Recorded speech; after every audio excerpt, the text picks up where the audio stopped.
नमस्कार, एनडीटीवी के मध्य प्रदेश और छत्तीसगढ़ चैनल में आपका स्वागत है। आप देख रहे हैं चुनावी चर्चा और मैं हूं मनोरंजन भारती। आज चुनावी चर्चा में हम बात करेंगे लोकतंत्र में नोट तंत्र के जोर का, और नोट तंत्र पे कार्रवाई भी जारी है। भारत दुनिया का सबसे बड़ा लोकतंत्र है। यहाँ होने वाले चुनाव किसी पर्व से कम नहीं है।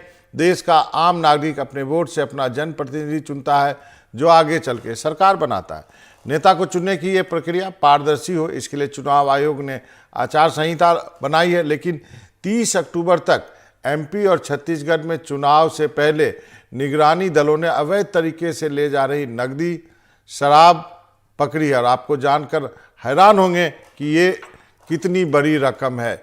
इस बात पे चर्चा करने के लिए हमारे साथ एक मेहमान भी होंगे, हमारे सहयोगी भी होंगे। तो शुरू करते हैं चुनावी चर्चा।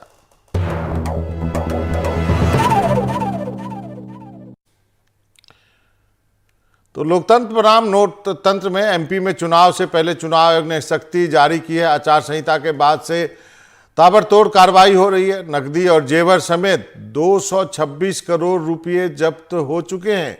और यदि पिछले चुनाव के मुकाबले मैं बताऊं तो ये पिछले चुनाव के मुकाबले ये रकम 3 गुना ज़्यादा है। यदि इतनी ही दिनों की बात करें, केवल नोट ही नहीं जब्त किए जा रहे हैं, अवैध शराब, मादक पदार्थ, जेवर, बाकी चीज़ें भी पुलिस ने कार्रवाई में जब्त की है। 2026 करोड़ में 13,37,000 का सामान पकड़ा गया है। 25 करोड़ 5 लाख रुपए नकद बरामद किए गए हैं। करीब 37 करोड़ की अवैध शराब पकड़ी गई है। 11 करोड़ 70 लाख की कीमत के अन्य मादक पदार्थ जो है वो पकड़े गए हैं। और आपको बता दूं कि यही नहीं, 75 करोड़ रुपए के जेवर पकड़े गए हैं, सोने और चांदी के जेवर। और बाकी चीज़ें का आंकड़ा बता देता हूं, 77 करोड़ रुपए के बाकी सामान जो है जब्त किए गए। ये बात तो मध्य प्रदेश की। अब छत्तीसगढ़ की बात कर लेते हैं। छत्तीसगढ़ छोटा प्रदेश है, लेकिन निगरानी दलों ने करीब 39 करोड़ रुपए का सामान जब्त किया है। 10 करोड़ 43 लाख नकद है। इसमें अवैध शराब जब्त की गई है, जिसकी कीमत जो है वो 1 करोड़ से ज़्यादा है। 14 करोड़ 82 लाख रुपए के जेवर पकड़े गए हैं। और इसके अलावा 10 करोड़ रुपए से अधिक का सामान भी बरामद किया गया है। इसमें साड़ियाँ समेत कई अन्य चीज़ें हैं। अनुराग हमारे साथ हैं और जुल्फी भी हमारे साथ हैं। अनुराग, बताइए, ये आंकड़ा जो है हर चुनाव में लगातार बढ़ता ही जा रहा है। ये लोकतंत्र है या नोट तंत्र है ये? बाबा, मुझे तो हंसी इस बात पर आ रही है कि नकद में 22 करोड़ रुपए पकड़े गए, लेकिन शराब 35 करोड़ रुपए की पकड़ी गई। तो जो हम अक्सर कहते हैं कि नोट तंत्र लोकतंत्र से ज़्यादा ये शराब तंत्र किस पर हावी है, क्योंकि कई बार हमने देखा है कि चुनाव से ठीक पहले ये आरोप लगे कि शराब बंटवाई गई, शराब बांटी गई। तो ये जो और 35 करोड़ 36 करोड़ की शराब पकड़ी गई, नोट पकड़े गए, क्या इसके बूते मतदान को प्रभावित करने की साजिश रची जा रही थी? ये तमाम ऐसे सवाल हैं जो हर बार उठते हैं। हर बार बरामदगी होती है, हर बार जब्ती होने के बाद कुछ मामले बनते हैं और सब शांति छा जाती है। लेकिन चुनाव के बाद अगले 5 साल में इन सवालों को कोई नहीं उठाता कि ये पैसे जा कहाँ रहे थे, ये शराब कहाँ बांटी जानी थी, और अगर ऐसा था तो इसके पीछे कौन कौन से लोग शामिल थे और क्या उनको सज़ा हुई। ये सारी चीज़ें देखने वाली हैं। नहीं तो साल दर साल और हर चुनाव दर चुनाव ये बढ़ता जाएगा और एक आंकड़े हम पेश करेंगे और फिर चुनाव के बाद चुप्पी छा जाएगी। जुल्फी के पास चलते हैं। जुल्फी, छत्तीसगढ़ में भी करीब जो 39 करोड़, मतलब आप 40 करोड़ कह सकते हैं का जो है वो सारा सामान पकड़ा गया है। कैश भी है और जो है शराब भी है, बाकी जेवर भी है। तो मतलब छत्तीसगढ़ भी पीछे नहीं है। बिल्कुल, छत्तीसगढ़ छोटा राज्य होने की कंपैरिजन में अगर बात करें तो छत्तीसगढ़ इस मामले में दूसरे राज्य और जो छोटे हैं उनसे कहीं आगे ही है। अभी तक जितनी राशि और जितना सामान और जितने जेवर पकड़े गए हैं उसकी राशि करीब 40 करोड़ रुपया है। और जैसा कि हमारे सीनियर अनुराग जी ने बताया कि ये सब पकड़े जाते हैं, चुनाव के समय पकड़े जाते हैं, लेकिन इसकी अकाउंटेबिलिटी फिक्स ही नहीं होती कि ये पैसा किसका था, किसके पास से जा रहा था, कौन लेके जा रहा था, उसके बाद क्या कार्रवाई हुई है, ये कभी सार्वजनिक होता नहीं है। लेकिन चुनाव आचार संहिता लगने के बाद जब कार्रवाइयां होती हैं, क्योंकि जैसे छत्तीसगढ़ की बात करें तो 90 विधानसभा सीटें हैं और सभी जितने भी रास्ते उस विधानसभा से गुजरते हैं एक जिले से दूसरे जिले, वहां पर निगरानी दल मौजूद रहता है सुरक्षा बलों के साथ में, गाड़ियों की चेकिंग की जाती है और उस दौरान जो उनको राशि मिलती है वो राशि अगर जब्ती बना ली जाती है। अगर 50,000 रुपए से ऊपर की राशि है तो उसे जब्त कर लिया जाता है। बाद में जिस व्यक्ति से जब्त की गई है उस अगर वो उसके सही कारण बता देता है कि वो पैसा किसका है, कहाँ से है, तो ऐसे बहुत बड़ी जो राशि जो जब्त की जाती है बाबा, वो व्यापारी अपने खाते की बता देते हैं। कोई भी व्यक्ति अगर जो पकड़ा जाता है तो कहीं ना कहीं व्यवसाय से जुड़ा हुआ वो अपने आप को बताता है और उसके दस्तावेज वो प्रोड्यूस कर देता है। दूसरी जो है शराब की अगर बात की जाए तो शराब निश्चित तौर से प्रलोभन के तौर पर उपयोग की जाती है जी। और अगर मतदान के पहले शराब पकड़ी जाती है और किसी सेंटर से पकड़ी जाती है तो ये कहा जा सकता है कि मतदाताओं को उस रात बांटने की बात हो। लेकिन अभी से अगर शराब पकड़ी जा रही है तो इस बात के लिए भी ये पोल खोलती है कि जो सरकार के दावे होते हैं कि अवैध शराब की तस्करी नहीं हो रही है। छत्तीसगढ़ की अगर बात करें तो छत्तीसगढ़ में सरकारी शराब की दुकानें हैं, वो सरकार ही बेच रही है। और अगर ऐसे में 33,000 लीटर शराब की अवैध शराब की जब्ती होती है, वो कहीं मध्य प्रदेश से लाई जा रही है, कहीं उड़ीसा से लाई जा रही है, तो इसका मतलब ये है कि सरकार जो उन तमाम दावों की पोल खुलती है जिसमें ये कहा जाता है कि अवैध तस्करी नहीं है।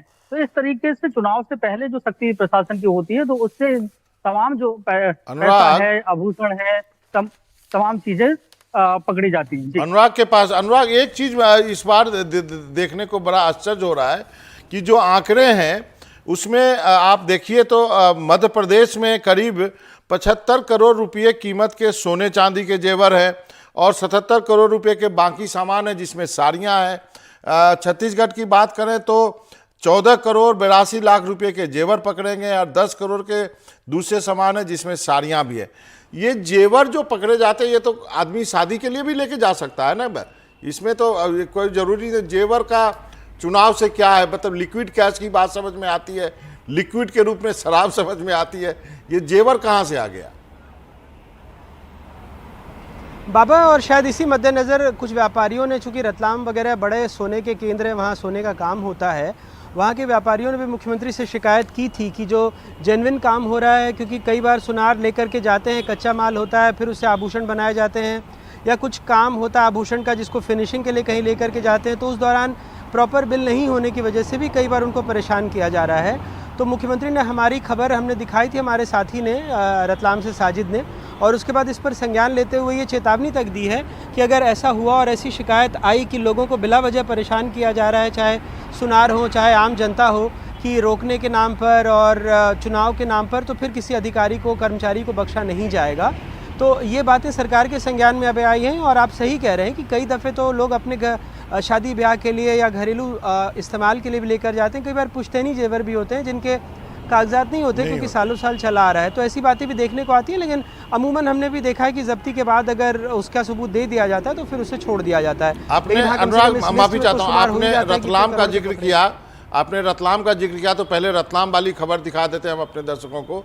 रतलाम में सराफा व्यापारियों की चुनाव बहिष्कार की घोषणा के बाद सीएम शिवराज ने बड़ा ऐलान किया। जावरा में सभा को संबोधित करते हुए सीएम शिवराज ने कहा कि त्यौहार का समय है, सभी व्यापारी अपने कामों में लगे हुए हैं, ऐसे में पैसे जेवर लेकर आना जाना होता है, पर चुनाव के नाम पे उन्हें परेशान किया जा रहा है। कोई आचार संहिता किसी का काम नहीं रोक सकती।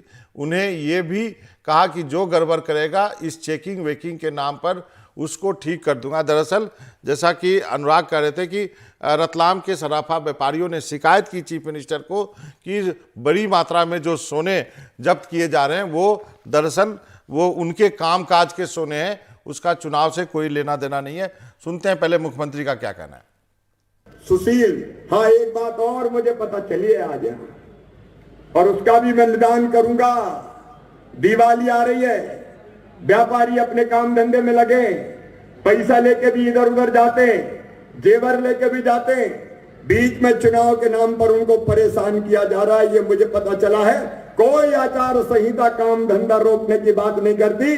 मैं आज साफ से व्यवस्था कर दूंगा, और कोई गड़बड़ करेगा इस नाम पे चेकिंग बैकिंग की तो उसको भी फिर मैं ठीक करने का काम करूंगा।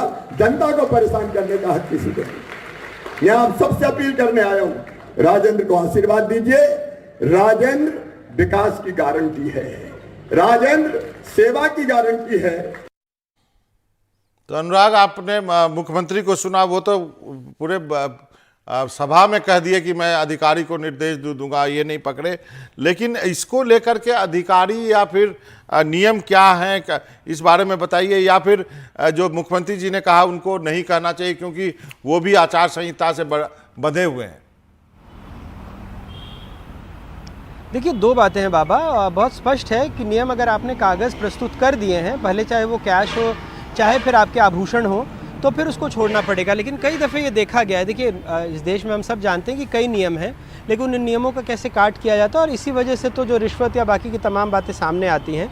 तो ऐसे कई सारे मामले भी आते हैं जब किसी शख्स को परेशान किया जाता है या उनकी शिकायत रहती है कि फ़लाँ अधिकारी ने उनसे उगाही की कोशिश की, तो ऐसे भी कई मामले सामने आते रहे हैं। और इस वजह से मुख्यमंत्री को जब लोगों ने शिकायत की कि पर्व का वक्त है, चूँकि दीपावली आएगी, उससे पहले धनतेरस में भी लोग आभूषणों की खरीदारी करते हैं, तो ऐसे में उनको तंग भी किया जा रहा है। इस वजह से उन्होंने भरी सभा में ये घोषणा की। ये ठीक बात है कि चूँकि आचार संहिता लगी हुई है तो ऐसी बातें नहीं कही जानी चाहिए, लेकिन चूँकि बतौर मुख्यमंत्री वो एक तरह से राज्य के मुखिया भी हैं और लोगों को अगर परेशानी आ रही है और इस तरह से कोई मनमानी कर रहा है तो उसको एड्रेस करना भी मुख्यमंत्री का दायित्व है। तो भाषा कैसी हो सकती है, इस पर बहस हो सकती है, लेकिन चूंकि अगर ऐसी शिकायतें आ रही हैं तो उसको भी देखना ये भी सरकार का काम है, भले ही वो आचार संहिता के दौर में सरकार चला रहे हैं। जुल्फी के पास चलते हैं। जुल्फी, एक इस पर अब मैं ये भी जानना चाहूँगा, छत्तीसगढ़ में क्या स्थिति है? ये जो एक तो सबसे अधिक जो है शराब, उसके बाद पैसे और फिर ये सोने चांदी को लेकर के, क्या वहाँ भी के लोग भी परेशान हैं इस बात को लेकर के कि त्यौहार का समय है और आप सोना लेके जा रहे हैं और ये पक्की पर्ची है, क्योंकि बहुत लोग जीएसटी बचाने के लिए बहुत अलग अलग तरीके से सोना खरीदते हैं और सोना का किन पैसों से खरीदा जाता है, इस पर भी एक अलग से बहस की जा सकती है। बिल्कुल। छत्तीसगढ़ के हालांकि व्यापारियों ने बहुत बड़ा एजिटेशन या विरोध दर्ज नहीं कराया है, लेकिन ये बिल्कुल बाबा सही है कि अगर चुनाव की अगर बात करें तो पैसे अगर पकड़े जाते हैं तो अगर उसके सोर्स नहीं बता रहे हैं तो ये माना जा सकता है कि हो सकता है कि उन पैसों का चुनाव में उपयोग हो, क्योंकि चुनाव में जो खर्च की सीमा है वो एक लिमिट तक ही पैसा खर्च करना है। उसके साथ शराब भी, अगर अवैध शराब का परिवहन हो रहा है और उसके कोई रिकॉर्ड नहीं है, तो ये इसको भी इससे जोड़कर देखा जा सकता है कि कहीं ना कहीं इसका मतदाताओं को प्रभावित किया जा सकता है, क्योंकि छत्तीसगढ़ के अधिकांश जो क्षेत्र हैं वो अंदरूनी क्षेत्र हैं, आदिवासी बहुल क्षेत्र हैं और वहां पे लोग, बड़ी संख्या में ऐसे लोग हैं जो शराब का सेवन करते हैं। अब अगर जेवर की अगर बात करते हैं, सोने चांदी की बात करते हैं, तो ऐसा कम ही सुनने में आया कि कभी भी चुनाव में किसी भी पॉलिटिकल पार्टी ने मतदाताओं को सोने के आभूषण गिफ्ट किए हों, क्योंकि अगर जितनी भी शिकायतें आती हैं तो यही शिकायतें आती हैं कि किसी पॉलिटिकल पार्टी ने वहां से अपने मतदाताओं को शराब की बोतल का वितरण कराया, साड़ी का वितरण करा दिया, बर्तनों का वितरण कराया। लेकिन ऐसा, क्योंकि आभूषण इतने महंगे होते हैं और चाहे वो सोने के हों चांदी के हों, तो अगर उनको डिस्ट्रीब्यूट कराएंगे तो ऐसे में जो नेता हैं, जो विधायक बनने का सपना देख रहे हैं, उनको बड़ी मुश्किल हो सकती है। तो इसमें जितना भी माल, अगर कहा जा सकता है कि जितना भी आभूषण है वो ज्यादातर व्यापारियों का ही होगा। और ऐसे समय में जब दीपावली का त्योहार नजदीक हो, दीपावली के त्योहार के समय में ही तमाम जो लोग हैं वो जब धनतेरस आती है तो सोने चांदी के आभूषण खरीदते हैं और एक शगुन होता है और शुभ माना जाता है कि उस दिन कुछ ना कुछ खरीदना है। तो व्यापारियों का जो ट्रांसपोर्टेशन होता है, खासकर ज्वेलरी को लेकर, जैसे छत्तीसगढ़ की बात करें तो करीब 180 किलो से ज्यादा ये सोने चांदी के आभूषण है। तो 180 किलो जिसमें सोना भी है और चांदी भी है। तो ये अलग अलग सोर्सेस से और अलग अलग व्यक्ति से पकड़े गए हैं और परिवहन करते हुए पकड़े गए हैं। तो अब और यही वजह है कि जब ये पकड़े जाते हैं तो उसके बाद ये क्या हुआ इसके बारे में कोई संज्ञान लेता नहीं और इसकी कोई जानकारी आती नहीं है। और जो दस्तावेज अगर उन्हें उपलब्ध बाद में करा दिए जाते हैं तो ये छूट जाते हैं। तो इनको पूरी तरीके से कह देना कि चुनाव में ही सोने चांदी का उपयोग हो रहा है, वो कहीं ना कहीं गलत होगा। जी बाबा जी, वो जरा वो गलत बात होगा। ठीक है, आप दोनों बने रहिए, हम आगे बढ़ते हैं और अब बात कर लेते हैं मध्य प्रदेश के पूर्व मुख्यमंत्री और कांग्रेस के नेता कमलनाथ की। कमलनाथ जो है वो नरसिंहपुर के दौरे पे पहुंचे। केंद्रीय मंत्री प्रहलाद पटेल के घर पे कमलनाथ ने बीजेपी पर जमकर निशाना साधा। कमलनाथ ने शिवराज सरकार में बढ़ते भ्रष्टाचार और बेरोजगारी का मुद्दा उठाया, तो साथ ही उन पर बीजेपी पर पूरे प्रदेश को चौपट कर देने का भी उन्होंने आरोप लगा दिया। क्या कहा कमलनाथ ने, ये सुनते हैं और फिर अनुराग के पास चलेंगे और एक छत्तीसगढ़ से खबर है खड़गे साहब के बारे में, उसके लिए जुल्फी के पास चलेंगे। पहले सुनते हैं कमलनाथ ने क्या कहा। आज पूरे प्रदेश की तस्वीर आप सबके सामने है, कैसे पूरे प्रदेश को चौपट किया है। चौपट कृषि व्यवस्था, चौपट शिक्षा व्यवस्था, चौपट स्वास्थ्य व्यवस्था, चौपट उद्योग धंधे, चौपट अर्थव्यवस्था, चौपट कानून व्यवस्था, चौपट पंचायत व्यवस्था, चौपट राशन व्यवस्था। कहां कहां तक मैं बोलूं।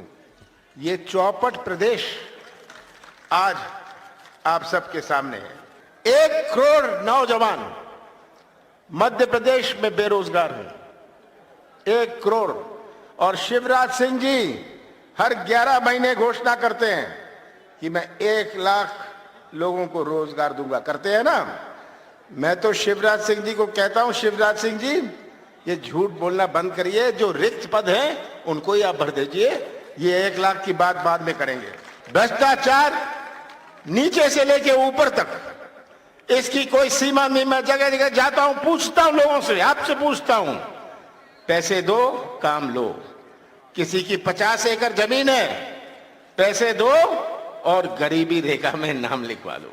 ये आज भ्रष्टाचार का हाल है। वो लंबी चौड़ी बातें करते हैं। मैं पूछता हूं शिवराज जी, आपने दिया क्या? महंगाई दी, बेरोजगारी दी, किसानों को अन्याय दिया, ये सब दिया ना। चौपट स्वास्थ्य व्यवस्था दी, पर शिवराज सिंह जी ने एक और चीज दी, घर घर में शराब भी दी। ये शिवराज सिंह की बात है। तो अनुराग के पास चलते हैं। अनुराग, कमलनाथ तो पूरे फुल फॉर्म में नजर आ रहे हैं, आप क्या कहना चाहेंगे इस पे? बिल्कुल बाबा, हम कांग्रेस दफ्तर के ठीक सामने ही बैठे हैं। चूँकि अब नामांकन की प्रक्रिया पूरी हो गई है, तो आप समझ सकते हैं कि अब इन पार्टी दफ्तरों में ज़्यादा भीड़ नहीं होती। जिन जिन उम्मीदवारों को टिकट मिला है वो अपने अपने इलाकों में प्रचार कर रहे हैं और उनके लिए बैटिंग करने उनके बड़े बड़े नेता पहुंच रहे हैं। जैसे कमलनाथ नरसिंहपुर पहुंचे तो पूरे फुल फॉर्म में नज़र आ रहे हैं, जाहिर सी बात है। और दोनों दलों की बात करूं तो बेरोज़गारी के मुद्दे पर दोनों ने अपने तलवार मयान से निकाल रखी है। लेकिन मुझे याद आता है कि वो कांग्रेस पार्टी का ही दौर था जब मध्य प्रदेश में नौकरियों में ठेका प्रथा की शुरुआत हुई थी। ये सही बात है कि मध्य प्रदेश में अगर पंजीकृत बेरोजगारों की संख्या देखें तो 30 लाख से भी ज़्यादा है। एक एक सरकारी पद के लिए लंबी लंबी लाइन लग जाती है, उसमें पीएचडी इंजीनियर सब लाइन में खड़े होते हैं अगर वो चपरासी के पद के लिए भी कोई वैकेंसी निकले। लगातार हम इन खबरों को करते रहे हैं। अच्छा। ये भी सही बात है कि मध्य प्रदेश में अकेले सरकारी जो दफ्तर हैं उनमें ही 1 लाख से ज़्यादा पद खाली हैं। लेकिन अब जिस दौर में कई सारी बातों को रोज़गार से जोड़ दिया जा रहा हो और सरकार का जोर इस बात पर हो कि लोग आत्मनिर्भर बने, अपना खुद का काम शुरू करें, सरकारी नौकरियां सिमटती जा रही हों, तो इस दौर में कितनी और नौकरियों का सृजन होगा ये तो हम नहीं बता सकते। लेकिन दोनों दल अपने अपने वायदे कर रहे हैं। ये ज़रूर है कि कांग्रेस ने पिछली दफ़े भी बेरोज़गारी भत्ता देने का वायदा किया था जब 15 महीने की सरकार थी। और जब हम तीसरे चौथे महीने में पूछने गए कि बेरोज़गारी भत्ता शुरू क्यों नहीं किया तो सरकार ने कहा था कि वो 5 साल के लिए चुनी गई है। जैसे छत्तीसगढ़ में भी आपको याद होगा कि चौथे साल में जाकर के उन्होंने बेरोज़गारी भत्ते का प्रावधान किया था, वचन पत्र में ऐलान किया था। तो कौन सा दल सत्ता में आएगा, सत्ता में आने के बाद बेरोज़गारों पर जो वायदा किया है उसको कितना निभाएगा, ये तो देखने वाली बात होगी। लेकिन दोनों तरफ से ज़बानी हमले तेज़ हैं। इस बीच में हकीकत ये है कि रोज़गार सिमटता जा रहा है, बेरोज़गार सड़क पर है। जी, एक और खबर जो है वो उस पर संक्षेप में चाहूँगा। ये उमा भारती के भतीजे को राहत मिली है, राहुल लोधी को। क्या शिकायत थी इस पे और नामांकन अब सही हो गया है? देखिए, न सिर्फ राहुल लोधी बल्कि अजय सिंह जो कांग्रेस के नेता हैं और फिर कैलाश विजयवर्गीय, सबके कहा ही गया, उनके जो उम्मीदवार हैं, प्रतिद्वंदी उम्मीदवार हैं, कि इन्होंने हलफनामे में कुछ गलत जानकारी दी है। लेकिन चुनाव आयोग ने जब जांच की तो ऐसा चुनाव आयोग का कहना है कि उसके बाद उसमें तथ्य नहीं पाए गए, इसलिए इन लोगों के नामांकन को वैध करार दिया गया है। जी अनुराग, आपका बहुत बहुत शुक्रिया। और अब जुल्फी के पास चलते हैं। जुल्फी, ये बताइए, खड़गे साहब जो हैं बस्तर का दौरा लगातार कर रहे हैं और दूसरी खबर ये है कि धान खरीदी शुरू हो गई है। तो 15 क्विंटल से 20 क्विंटल धान खरीदेगा बघेल सरकार खरीदेगी, इसका क्या मतलब है? बाबा, छत्तीसगढ़ की अगर सियासत की बात करें तो यहाँ पर किसान और धान सबसे बड़ा मुद्दा होता है। और केंद्र बिंदु जब भी चुनाव होते हैं, केंद्र में किसान होते हैं और धान होता है। जब आचार संहिता नहीं लगी थी, उसके पहले ही बघेल सरकार ने घोषणा कर दी थी कि इस साल से 15 कुंटल की जगह पे 20 कुंटल धान खरीदा जाएगा। मतलब हर एक किसान से, उसके शुरू हर एक किसान से, हर एक किसान से 1 एकड़ पे 20 कुंटल धान खरीदा जाएगा। ओके। और छत्तीसगढ़ में जो सरकार के डेटा है वो जो मानना है कि करीब 22 से 23 कुंटल प्रति एकड़ का उत्पादन यहाँ के किसान 1 एकड़ पे कर पाते हैं। तो ऐसे में सरकार 2600 रुपए के आसपास का समर्थन मूल्य किसानों को दे पा रही है, उस रेट से इन किसानों को ये 20 कुंटल धान। मेरा एक यहाँ पे सवाल है जुल्फी, जी। आपने कहा कि एक किसान से 20 क्विंटल धान खरीदेगा और आपने कहा कि एक किसान को 20 से 25 क्विंटल धान होता है। यदि फसल खराब हो गई तो क्या होगा? फसल खराब हो गई तो उसमें अगर बहुत ज्यादा खराब हो जाती है बाबा, तो उस समय पे सरकार जो है वो राहत देती है। लेकिन यहाँ पर फसल खराब होने से सरकार को कोई खास लेना देना नहीं है, और सिर्फ जो प्रोडक्शन हुआ है, जो उत्पादन हुआ है कृषि का, उस आधार पे इस बार से प्रति एकड़ 20 कुंटल के हिसाब से सरकार धान खरीद लेगी। तो इस लिहाज से अगर देखें तो छत्तीसगढ़ यहाँ पर 1,25,00,000 मीट्रिक टन से ज्यादा धान छत्तीसगढ़ में खरीदा जाएगा, और करीब 24 लाख जो किसान हैं वो सीधे तौर से सरकारी जो केंद्र है वहां पर बेचते हैं। तो ऐसे में उनको अगर सीधा तौर से फायदा है, तो चाहे भारतीय जनता पार्टी हो चाहे कांग्रेस के, भाव क्या मिलता है? भाव में जाने भाव जो सरकार खरीदती है, आज अभी का जो समय है 2680 रुपए के प्रति कुंटल के हिसाब से सरकार उनको पेमेंट करेगी, तो जो एक बड़ी राशि हो जाती है। और अगर यही देखें, अगर वो सरकारी केंद्रों पे नहीं बेचते हैं तो ये रेट 1500-1600 रुपए हो जाता है। तो जो सियासत में सबसे बड़ा जो केंद्र किसान इसीलिए बनते हैं धान के, क्योंकि छत्तीसगढ़ में सरकार पिछली जो 2018 में आपने देखा कि पलट गई थी, तो 2 कारण थे। एक सबसे बड़ा कारण ये माना जा रहा था कि किसानों की कर्ज माफी, और दूसरा धान के समर्थन मूल्य 2500 रुपए से ज्यादा देने का वादा कांग्रेस ने किया था, तो वो कांग्रेस ने पूरा किया।